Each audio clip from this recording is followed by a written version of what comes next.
Good evening, everyone. You join me here live from our studios in London. I'm Adrian here on the Adrian Show tonight, here on WilliamsTV, and tonight we will be discussing coalition CODSWALLOP and a sloppy election campaign from many of the parties.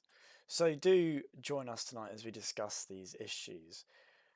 So let's start off at the beginning. It's been we're halfway through the week post the electoral campaign, the campaign having taken place next election, and I think it's safe to say that I'm nothing short of disappointed when it comes to what I saw.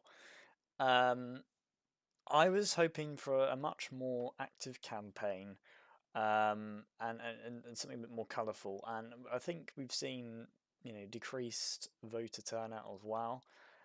And I think it's all a bit of a shame, really, because if we look at some of the parties, they just clearly couldn't be bothered to put the effort in. I mean, two of them used exactly the same manifesto design as well, which just goes to show no creative thinking at all. And they have obviously all subsequently gone on to form a coalition together, but more on that in a bit.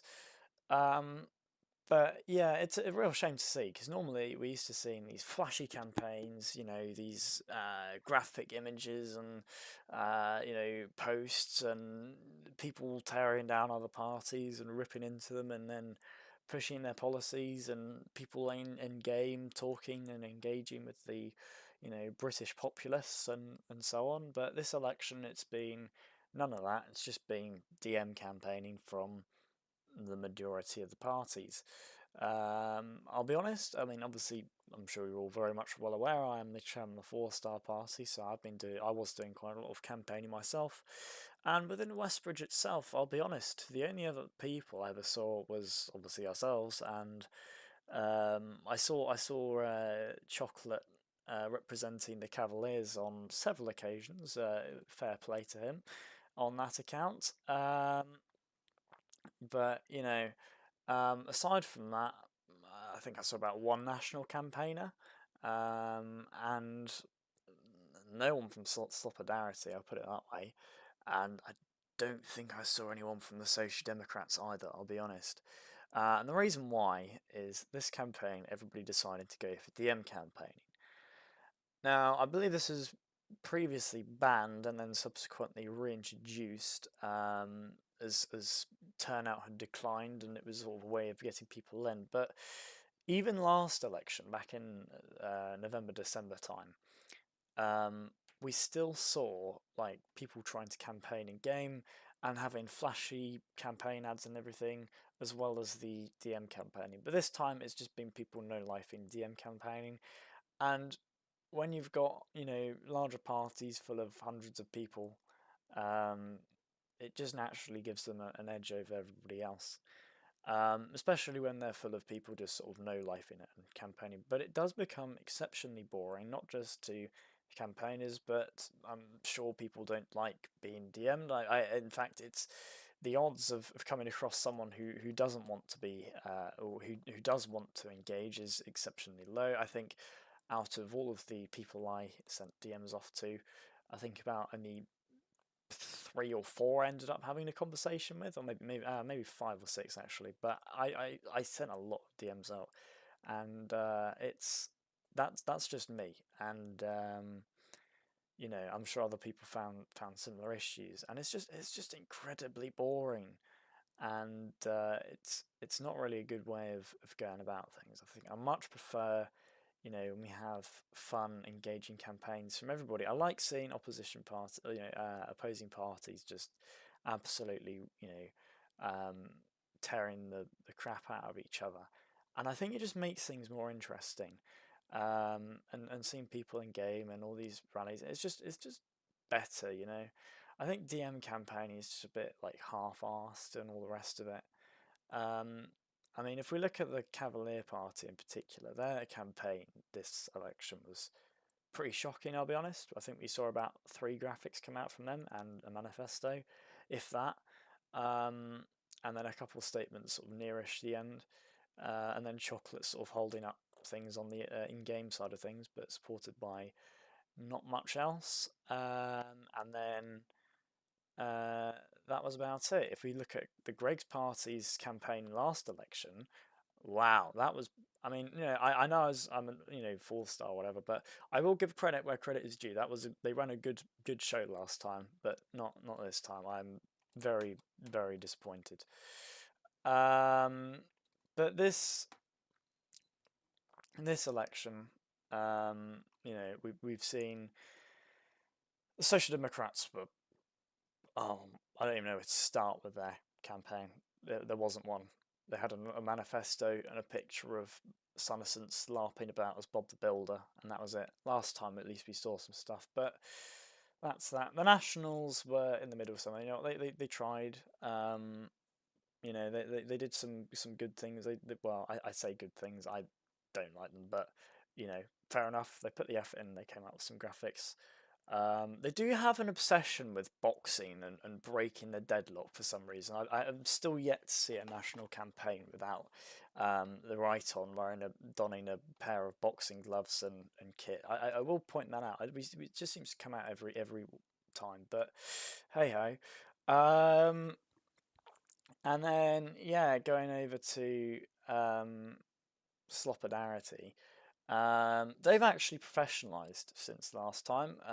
Under the helm of Scripted Zach, they released a shambolic, in quotation marks, I'm going to say here, policy document, which is basically just a chat GPT'd, boring looking Word document with aerial text and everything, and nothing, and policies that were put together in about 5 minutes with not much thought going on behind it. And somehow they managed to win more votes last time than they did this time. But this time they released in terms of its general appearance and its sort of longevity, I quite liked the manifesto put out there. In terms of the contents, I mean, I've been quite vocal about my criticisms there, so I won't delve into that much further, as I don't think half of it was relevant. There was some decent policies in there, I suppose, but that was it. And they ran a pretty good campaign at the start of things, some lovely posters and stuff coming out. But it stopped halfway, and there's a reason why, which is because they lost their graphics designer. And funnily enough, he ended up actually defecting over to 4-star, where we then took him in as a little refugee over from Solidarity. So we now have a grand total of 3 graphics designers, and Solidarity don't have any as far as I'm aware. So that's why their campaign sort of died mid-election. And yeah, that's sort of where they all stand. In terms of 4-star, I mean, people don't like it when I glaze my own party, but I don't care. Viewing of my content is optional. I think we ran a very good campaign. And I know that may be biased, but I genuinely think we did. We put out graphics, posts almost daily. We had people in game all the time. We launched our show. We launched a Falklands branch. And all the rest of it. The one area where we didn't do as well was the DM campaigning. People got bored of it. There's barely anybody DM campaigning, and I think we missed out on votes because of that. But I don't think it was necessary to DM, or it shouldn't be necessary to DM campaign. I think it just ruins it. I think it ruins the vibe of the thing. I think it just takes the energy and enthusiasm out of things, and it's sort of like a lazy option people can opt for, because I'd much rather see like an engaging campaign and seeing people put out fun graphics or posts or whatever, right, and actually trying to like do something a bit more interesting, and actually campaigning game. But I also think the reason why things have dropped off partly also stems from a lack of enthusiasm.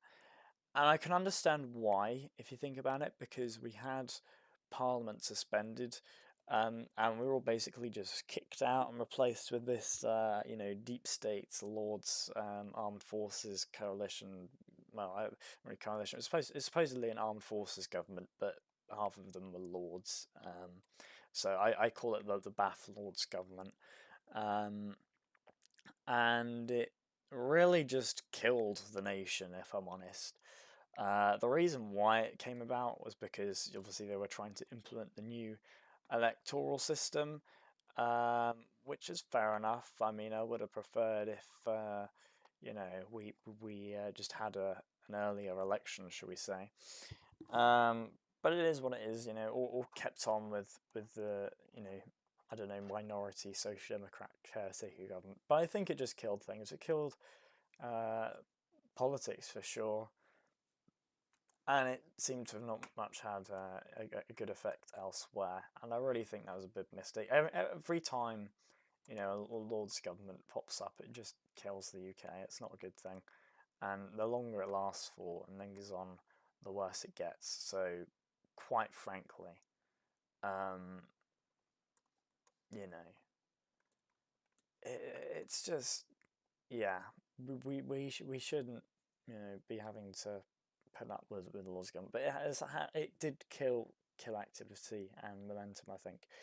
And I think a lot of parties just they didn't have the comeback. They didn't have the energy. They just opted for the DM campaign. And in some ways as well, I don't blame them for not doing loads of in-game campaigning, because I was on there quite a lot, and I'll be honest, I only saw about 3 people. I mean, I often tab out and do other things and have other people with me there, but Westbridge is dead.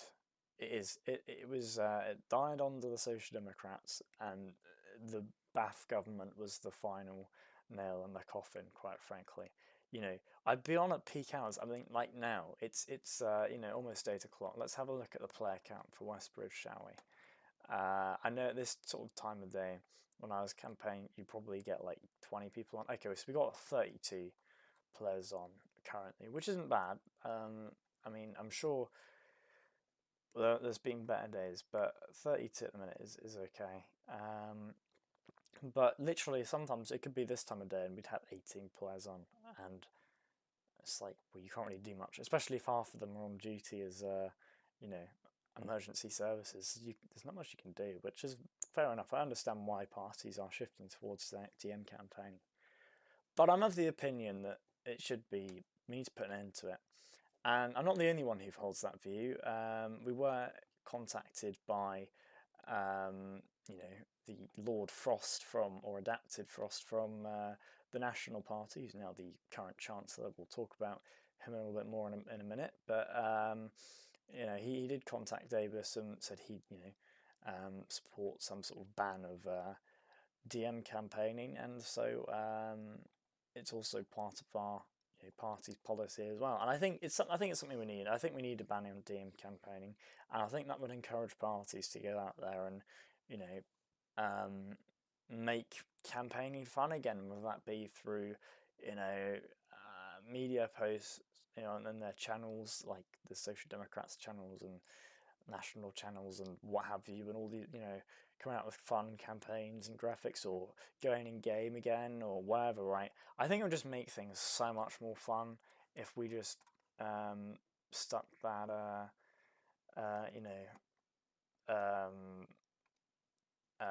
ban on DM campaigning, quite frankly. But yeah, that's my take on the campaign, really. I don't really have much else to say on that side. So we'll move on to the coalition of CODSWALLOP then, as I like to call it. Yes, we had the campaign, we had the election. The Cavaliers and the Nationals formed a coalition, to nobody's surprise. We all saw that coming from a mile away. We had the surprise resignation of Michael Rothschild, which I think we'd all been expecting was going to happen at some point, but I don't think anybody expected it to be happening on election night. But there we are.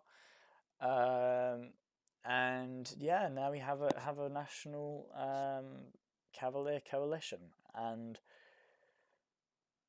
yeah, it's going to be interesting to see where it goes, because there's it's a real mixture. Some of the people in there, you've got individuals like Chocolate and Xbox Formula, who are a bit more, a little bit more switched on, should we say? I think they're pretty solid politicians as things go. Obviously, not from my party, so they don't get quite the full marks there. But they're pretty proactive people, I would say.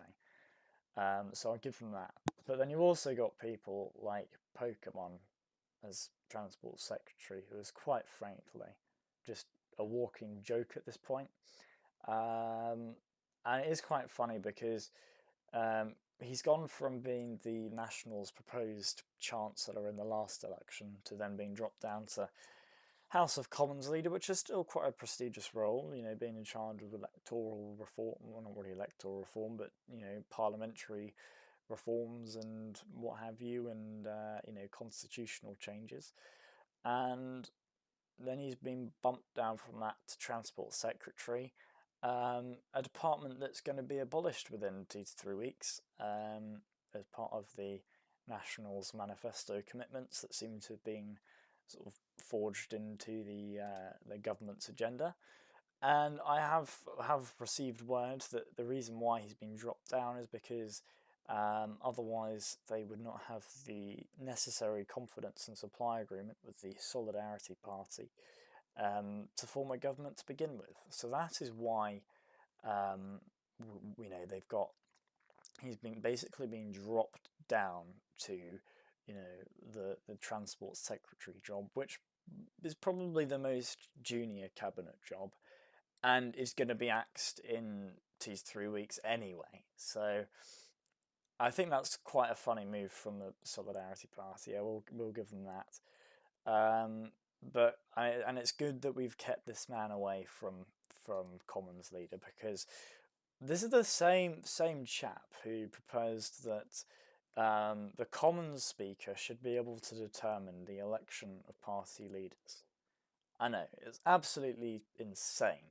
It should be down to the party and the leader and internal party leadership, not the Commons Speaker. And it's really funny because I think he just hates the existence of certain parties like the Four Star Party, and will literally just try and pass the most blatant attempts to deregister smaller parties through whatever ways he can try and do that, and he can't really, because A, it's an undemocratic, and B, he has no real mandate to. But I do think he is scared shitless of the competition, which I do find rather amusing. And yeah, it looks like they just want to sort of maximise their votes as much as possible. So they're quite keen to axe the other parties, and I don't know why they don't just merge into the Cavaliers at this point, because they're literally the same thing. I mean, look at their manifestos; it was the same bloody design. Half the policies were rather similar. There were some slight differences. I mean, obviously the Cavaliers wanted to keep the Transport Department, and the Nationals wanted to abolish it, which is quite a key difference there. But overall, they aligned on a lot of things, and I think that's partly because they wanted to get in bed together in coalition, and that's been quite apparent across the entirety of the last parliamentary term, which is quite funny because prior to that, they were staunch enemies, and the Nationals were very opposed to the Greg's government prior to the Social Democrats, and was cozying up to the Social Democrats before being blocked from a coalition by the other smaller parties that wouldn't, give them the confidence that they need to pass the King's Speech. So then they were like, okay, we'll just cozy up to Greg's, or now the Cavaliers instead, and here we are. But that's my take on that side of things. I mean, we don't. I don't think individuals like Pokemon are particularly competent, and should be where they are. But it's good he's been blocked. It's good he's been blocked from anything remotely serious.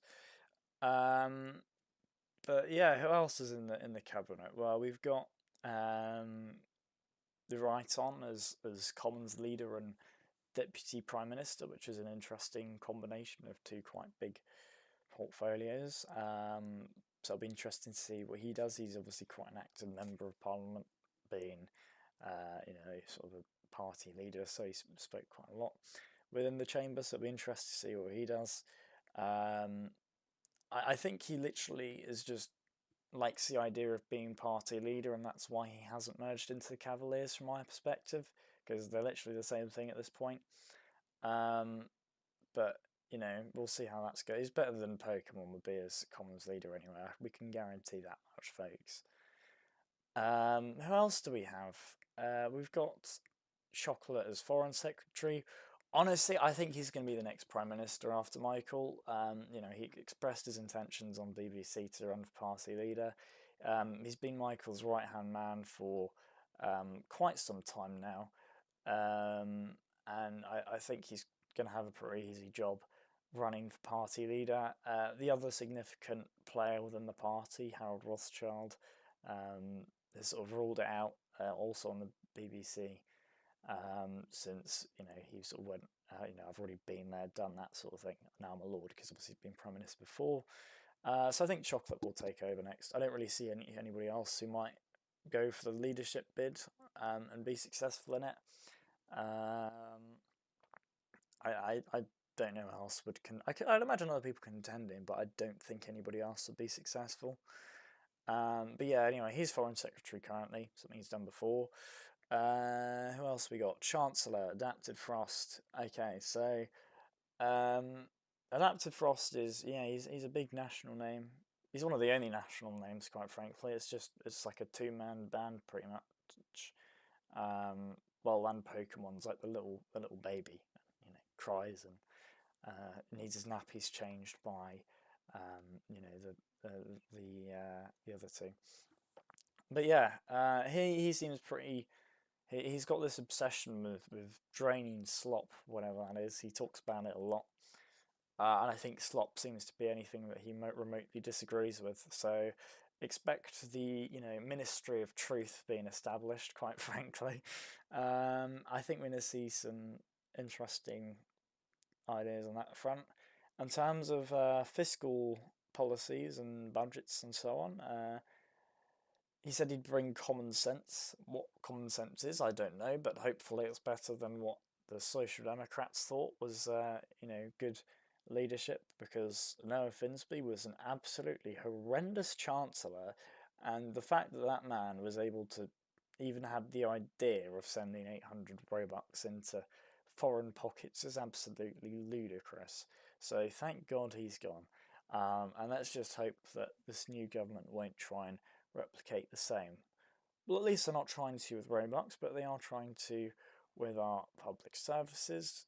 For anybody who's read the National Manifesto, it's quite clear that they're keen on just exporting our, emergency services abroad for some reason, which is a little globalisty coming from them. So for whatever reason, they've decided to go and do that. A bit odd. So yeah, I suppose we're now sending our emergency services overseas instead of our money.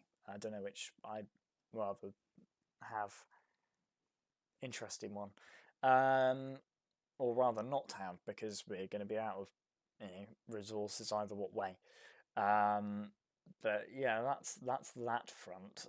In terms of business policy, I think they're quite keen on trying to revive Westbridge. I think everybody is, but the Social Democrats certainly weren't very effective at doing that, which I do find quite funny, given that their whole campaign was built off of responsible leadership and effective leadership and all these things, and it's just turned into like nothing came of it. They were not very responsible.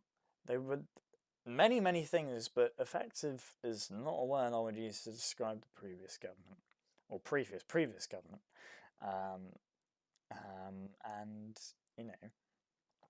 that whole thing in their campaign of we're going to be responsible leaders made me laugh, quite frankly. So there's that. But yeah, they'll be back in opposition, which means that we now have to go and sit through Sunnyson's rambling on as leader of the opposition again, following a whole term of doing that as Prime Minister. And then equally rambly responses likely from whoever's Prime Minister, which is going to be Michael, and whoever else succeeds him. Whoever succeeds Michael, please don't inherit his trait of rambly long speeches. I want to fall asleep when I sit in the Commons. I think that's a big issue the Commons faces, to be honest. Prime Minister's questions, half an hour of it is just two people talking and everybody else is sat there. You know, if you're a backbencher, and you're quite junior backbencher, you don't really have any, you know, formal roles or anything.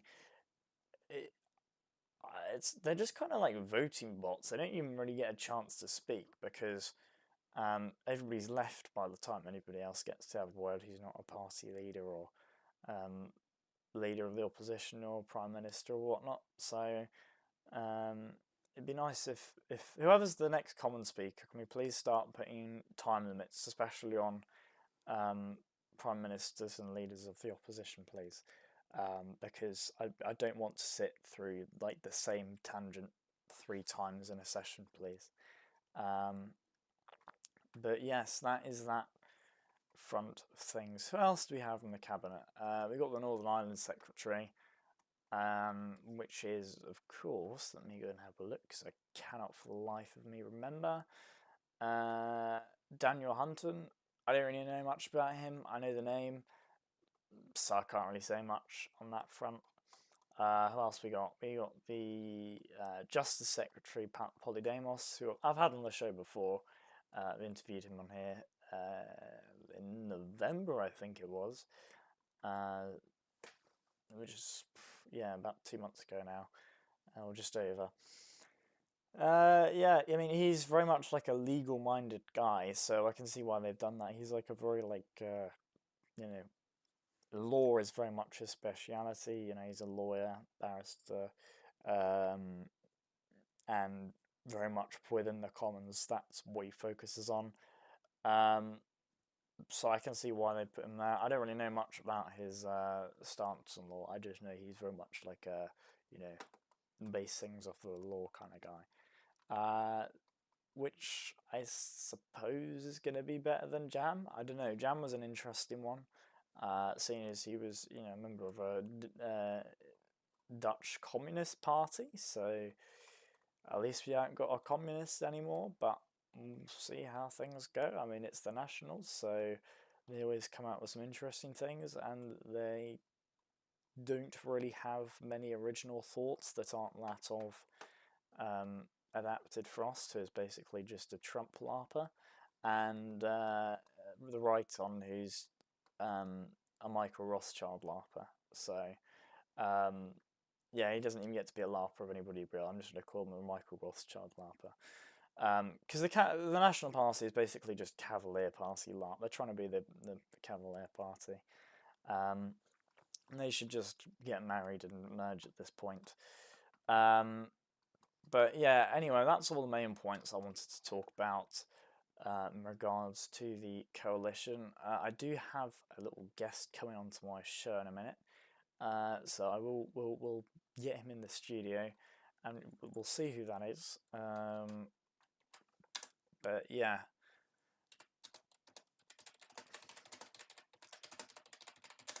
So yeah, anyway, that's the coalition and CODSWALLOP. Absolutely shocking.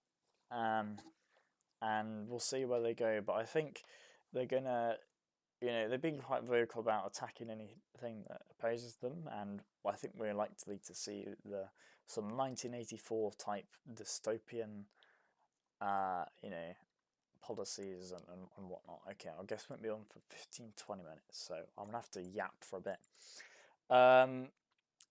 But you know, that's that. You know, I'm running out of things to say here. To be fair, I've gone over most of my main points. Yeah, I think I'm gonna. Well, yeah, there's the fucking tyrannical dystopian 1984 type stuff. I think I'm gonna see some of that. I think we're going to see some, Keir Starmer inspired policies, and we've also got new regulations coming from Ofcom. I think these are targeted at me, so we'll see how that goes. Because I'm very much a fan and believer of opinionated media, provided it is in the correct format, i.e., not general news slop like Scripted Zach attempted to do, where he called himself, the man of the people. Nah. General news, that stays impartial. Local news stays impartial. Anywhere else, I love opinions. I love reading opinion pieces, watching opinionated media. I get bored of just like, this is impartial. Now, I used to do that, but it's boring, and you get bored of it. So, hopefully, we can keep things, partisan, and have opinions and things, and we'll see how it goes. I mean, it is Donut carrying out the reforms of things. He's a good man, so I think he'll be reasonable, but I do know Adapted is probably likely to sort of pressure him into doing what he wants him to do. But we'll see. I think Donut's pretty good at standing up to, the powers that be. And so far, I haven't really encountered any issues. But I have. We'll see what happens with it. And if I mysteriously disappear one day, I'm probably in the basements of Adapted Frost. But yeah, we'll see. Hopefully, I don't get targeted by the deep state and have my company shut down, and that my department I run at the New York Times of opinion pieces shut down, and just everything has become the state propagated media and all the rest of it. Hopefully, that doesn't happen, guys. That would not be a fun time. But we'll see how it all goes. We're still waiting for the regulations to come out and all the rest of it. So we'll see how that all goes. We'll see how it all goes, and hopefully it all goes okay. Because I do love opinionated media. I think it's great. I don't think we can lose it because it's just censorship. Sorry, but if you don't like someone's opinion, you have to listen to it or just debate them on it. If you don't want to watch my show, you don't have to watch it. If you don't want to watch the 4-Star Show, you don't have to watch it. If you don't want to read opinionated articles, you don't have to read them. And I think as long as content is of quality, there is no reason why it should be censored. I think content like that of my previous employer, the Northern Times, where they sort of put out this horrendous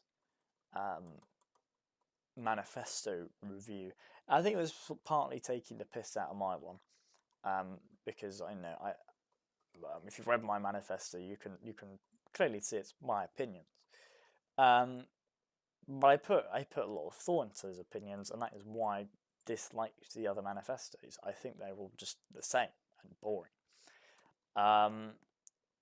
And I delved into that, whereas this one he was just like, oh yeah, all shit except for Cavaliers, which are great, and then he put a ChatGPT analysis. And that we really can't afford to be having within, our media and all the rest of it. With that, then we do have our guest who's appearing on the Adrian Show. He's just arriving into the studio now. So I'll bring him on in a minute. And we'll talk about things. And you'll find out who my special guest is in just a moment. So with me in the studios, I do have none other than our very own Stratius here from the my own party, 4-Star Party, who's our proposed Foreign Secretary and has just launched Turning Point UK. So hello.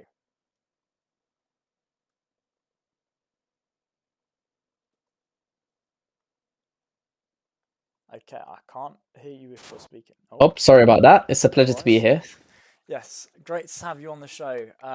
So you've just launched Turning Point UK, I do believe. Tell us all a little bit about that then. So essentially, we're trying to bring activity into Westbridge. as you know, you've seen previous governments like the Social Democrats, the Greg's Party, who are now the Cavaliers, they've all failed to bring politics and activity to Westbridge. Now, even though us as Four Star Party, we aren't actually in office yet, we don't have any power yet, we can still do our best to bring activity to the game. So this initiative, launched by me and Davis and the rest of the Four Star team, we've decided to bring politics actively to the main game. We're going to be holding, stands, debates with people in the game and answer any questions to anyone who has a query. That's great stuff. And I mean, that ties into a little bit what I was talking about earlier about, I think politics has really lost that connection with the player base in the game. So I think it's really good to see that come back. But what do you think about the campaign last elections from some of the parties, quite frankly, or should I say the lack of campaign, because there wasn't really one from half of them?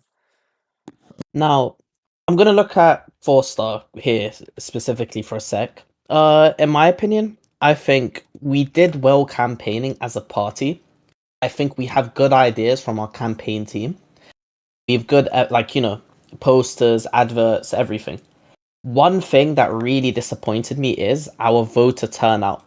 Only around 50% of the actual party members turned out to vote on that day of the election. And that sort of disappointed me in a way. Now, on behalf of other parties, I've noticed parties such as, I believe, Solidarity, who I had a word with their leader. He told me he had around 1/3 of his party as well actually show up to the polling station and put their ballots in. So I think the lack of, voter engagement and, actual turnout is the reason why, in my opinion, our party lost votes. I think if we had around a good 80 to 90% of our members actually go out and put their ballots in, I think we could be looking at, possibly doing a coalition government or a confidence in supply. Yeah, absolutely. I think as well, I think just things have got a little bit boring with the campaigns. I think the policies are unimaginative. I think the graphics are non-existent from some of the parties this election, and I don't know. I think people have lost interest a little bit. They just seem to be a bit out of touch. I think part of it is a product of the deep state's BAF government we've seen. But that's my take on it. What do you think about the other parties in terms of their manifestos and policies? Do you think they're trying to come up with some good ideas, or do you think it's just more of the same old rubbish that just they come out with every election and doesn't really mean anything or work and is just filler? Oh, Adrian, it's one thing to tell the British public what they want to hear, but it's one thing to give the British public what they want. Parties such as the Greg's Party, who are now the Cavaliers, they're just the Greg's Party in a different shade of blue. Those parties have made endless promises and promises to the public, but no action. They were talking about bringing in an active private sector in the United Kingdom, which they have failed. Me, myself, and I was, the Minister of Transport, or Michael M. Rothschild, he failed as a leader. I told him the countless of times that private sector businesses do not want to listen to the government in telling them to be active on Westbridge. I have many times told him that the bus companies, and the taxi companies have been warned numerous times to increase activity, and we've tried launching initiatives to boost the activity. However, they completely ignored us. When I tried putting in a motion to nationalize the Transport for London and the highways, they completely ignored me and said, no, we want to keep supporting our businesses. Now, with that being said, I understand when they want to support businesses. However, I don't understand their game plan whatsoever, because most of the work actually done was done by that donut Dev, who was the undersecretary for transport. He's the one who actually managed to boost companies like the taxis and the buses. He's the one who somewhat did a bit of a boost. I won't say there was a massive boost in activity from them, but with the resources he had, that's the boost he managed to get. So I want to know why, in a way that these parties just keep giving endless and endless and endless promises, but not a single action has been done. Yeah, I think that's the same as they come out and they go, oh yeah, we'll make things active. It's like, well, you had all of last term to do that, especially the Social Democrats who've only just come out of government and they're like, oh yeah, well, we've got all these problems. It's like, well, you created half of those problems or you failed to take action on those problems. But going back to transport, obviously you were the transport Yep. secretary under the Greg's Yep. government before resigning. Um, Tell me a little bit about your thoughts about abolishing the sector altogether, which is meant to happen in about 2 to 3 weeks' time under the new government's mandate. Okay. That whole entire abolishment idea was done because of Greg's and Cavalier failures in the past. Now, I'm going to walk you through it specifically on what happened on my end, and then I'll voice my opinion after. Me and James F. Berkshire were hired under a mandate to bring activity to the transport sector and boost our transport sector in game. Now, I admit there's more that I could have done. However, I was let down. I was let down that the leader of the time, Michael, gave me a inexperienced Secretary of State for Transport, James. Now, it's not on James for not, being able to actually perform in his duties. It's on Michael for hiring a guy who literally said to him, I'm inexperienced, but I want to try out. So, when it got to the actual day to day work and day to day management, he was completely screwed on what to do. He lied in the comments. He asked me many times, what do I say on my weekly reports? I have no idea. I literally said to him, mate, you're gonna need to be as clear as possible. We have done nothing. We've done nothing. The CAA launching and the roadmaps and everything, that was on me. I've sent it to 4 Star before and I've showed them evidence and I've showed them my initiatives as the Minister of Transport. And I showed them what I had plans on doing, but the reason why I couldn't do them was because I had incompetent people around me. Now, before I resigned, I had a word with Michael about the whole transport sector, and he even told me that he made a mistake, and he's made many mistakes. And one of his mistakes was having people incompetent in certain positions. Now, he told me in the reshuffle that he was going to remove James and have promoted me in his position. However, I already made my decision that I want to resign and I no longer want to be a part of the party. So then afterwards, I handed in my resignation. But my opinion on this whole idea of they want to abolish the whole sector, I think it's kind of stupid. That sector and managing that sector is what brings a lot of vital activity to Westbridge. And that is something that 4 Star would never ever think about removing. In 4 Star, we would boost our private sector and we would boost our transport sector. Yeah, so yeah, good takes on it. Interested to hear your side of the show. Obviously, I've heard it before, but good to get out to the viewers so they know what was going on and hear a little bit more in depth as well, because there's some new bits of stuff I hadn't heard before. So good to hear all of that. But you talked about the transport, sector and supporting business and all the rest of it.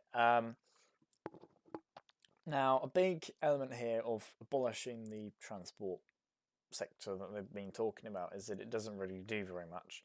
Um, would you say that that's just because it hasn't been run properly? Yes, 100%. It was not run properly. Something that under this government so far is labeling as ineffective isn't ineffective because of the way it is. It's ineffective of the way it was managed. And that's what happened with the transport sector. Hmm. Yeah, I think that's a fair analysis as well. Um, Now, what do you think is the main area where, obviously, we've talked about nationalising, you transport sector. It was one of your ideas that you tried to push through in your time, Yep. within Greg's party. When you moved over to 4 Star, you pushed for it to become one of the policies, which is in our manifesto. But what other steps do you think that a transport department can take to be successful If in a hypothetical situation where it wasn't shut down, what saves could have saved it, and how could they have made it a good department? Oh, I'll be frank. I'm gonna say it the way that I would have run it if I had the complete, power to run it. Now, the companies that we have in the transport sector, I would have all of them in a sort of list. I would look at the activity spreadsheets. I would then start sanctioning companies after 2 weeks of being warned to be active. So I would give them a warning telling them, get your guys onto the game, get them doing their jobs. If after 2 weeks I don't notice a good change in activity from those businesses, I will then begin sanctioning them slowly and slowly. Now, with sanctioning them, I'm going to be fair to them. I'm not going to straight away sanction them, which is some, possible social democrats, policies. I will give them chances. I have to be fair. However, if private companies still do not want to listen, they leave us no other choice than to get rid of them and nationalize our highways. Once highways is national, it will be managed by, obviously, the government. Now, an undersecretary, such as that donut dev, will have complete control over managing it and having, boards of directors and directors in the sector. And once, that's underway, we should see drastic boosts in, activity in the game from them. Yeah, great to hear on that side of things as well. And I think when you talked about, the inactivities, it really struck a chord, because something else I've seen, not so much from the transport industry, but I think governments have really struggled to take action on inactive businesses, especially media ones. If you look at the spreadsheets and so on, and you go through some of the names of the companies that are registered, there's some big names in there that I'm sure people would love to run, but the names taken by an inactive company. Let's have a look. There's the Telegraph. It's a Yep. huge newspaper name. That it was registered September, October time. Not a single post. I think the Times was recently registered. Again, not a single post. Again and again, you see these companies being registered and they don't do anything. And no one has done anything about it. Not the Social Democrats, not the Greg's government. And this government says it will, but going off their track record, they haven't. And I think, it's a serious issue. And I think if, it seems transport companies are in the same issue. And there needs to be measures to keep things active, because otherwise this community will die, and it's headed that way. And I think the Bath government had a serious toll on that and has accelerated that death. But I think people just are resistant to coming up with new ideas and ways of doing things, and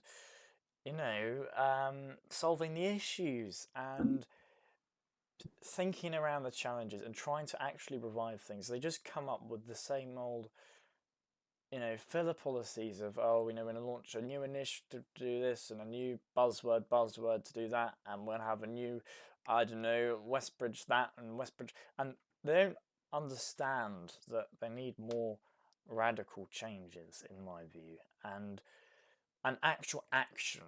Not just buzzwords, but action. They need action, and there is none. There is no action, and nothing happens, and Yep. it needs to.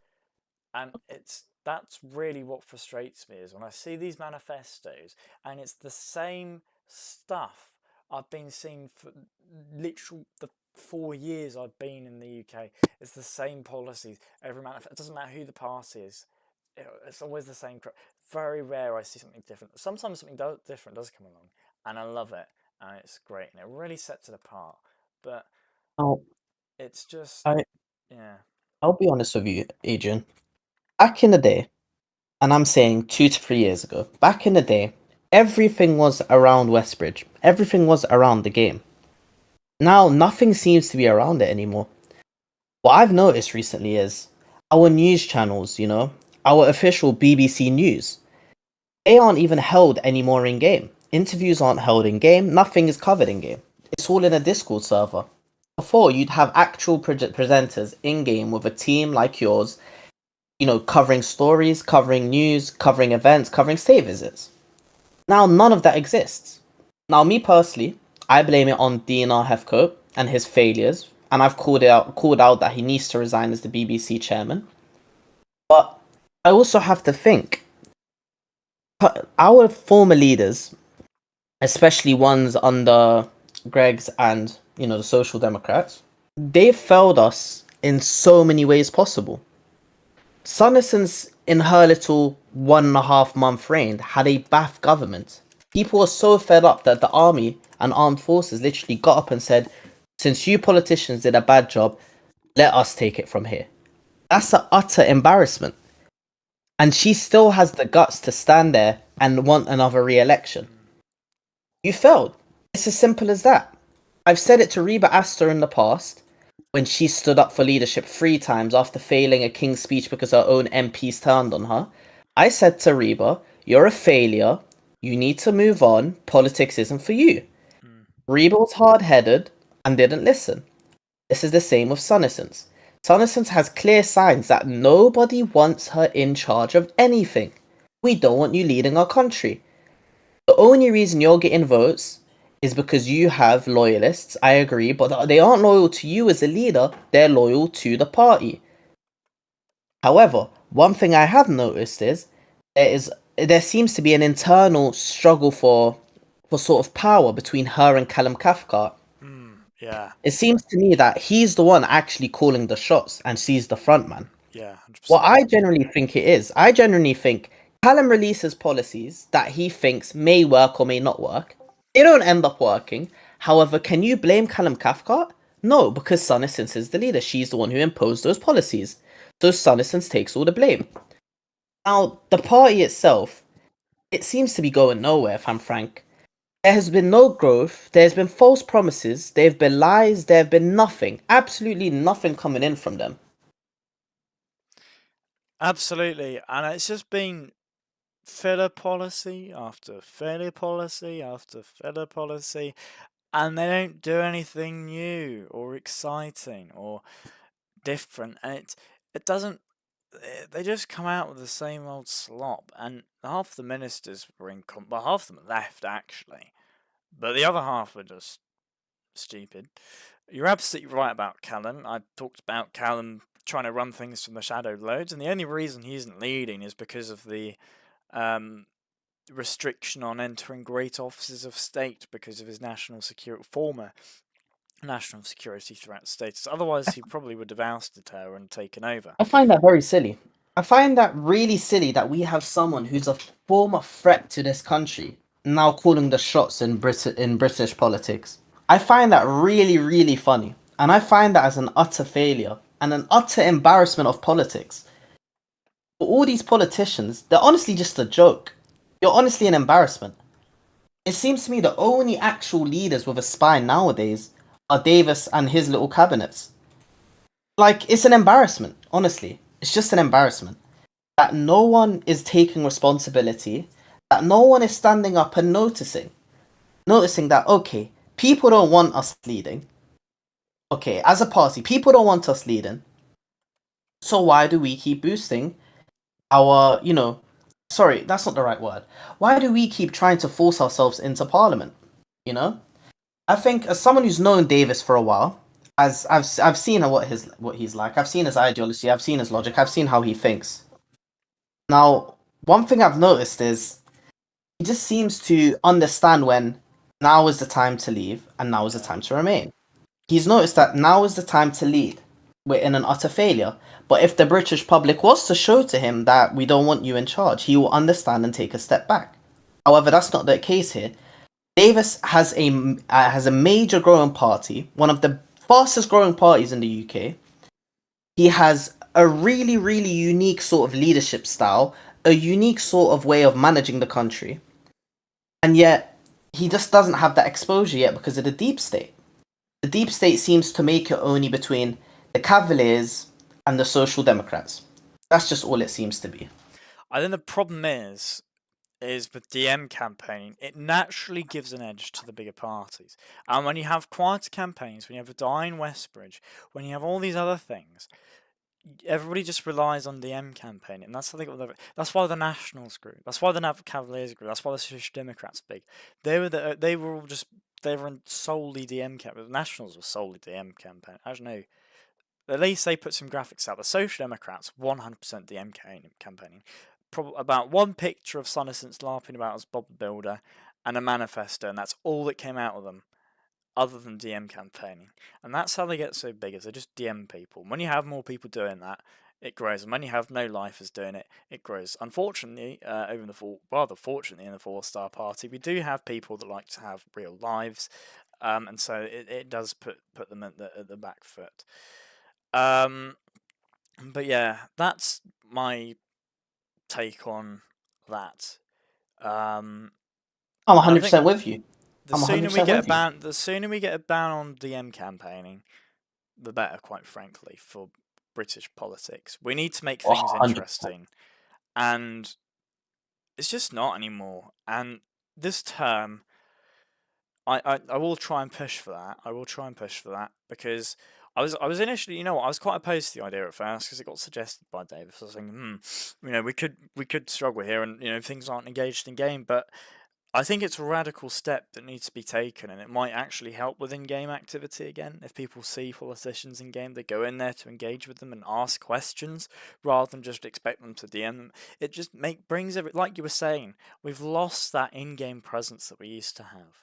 It's not there anymore, and we need to bring it back, because otherwise this community will just die, and we don't want that. 100%. 100%. But anyway, that's all my thoughts and everything.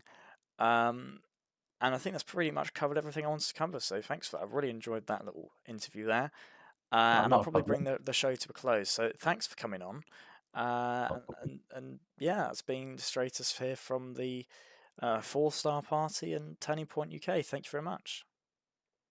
Thanks a lot, and thanks for having me. And just for the British public, next election, make sure your vote matters. Make sure you actually vote a leader who wants to empower you, who wants to support our allies in the state of Israel, who wants to absolutely destroy our enemies in Ireland, and who absolutely wants to get rid of these little Epstein fanboys. Thank you. There we go. That's a brilliant message there from Stratus. Well, thank you all very much for watching today's airing of the Adrian Show. It's been a little while since I put a show out. I've been distracted by other things, but the Adrian Show is back in business, and we will be continuing to go onwards as Britain's best TV show. Actually, no, the 4-star live is pretty good as well, but this has my name on it, so I don't care. That's my favourite one. But I do like 4-star live. You know what? I'll have to put them in joint. But anyway, that's it from the People's Channel for today. Thank you all very much for watching. Do let me know if you want to come on at all, because I love having guests on. And yeah, thanks all for watching. Have a lovely rest of your evenings, and goodbye.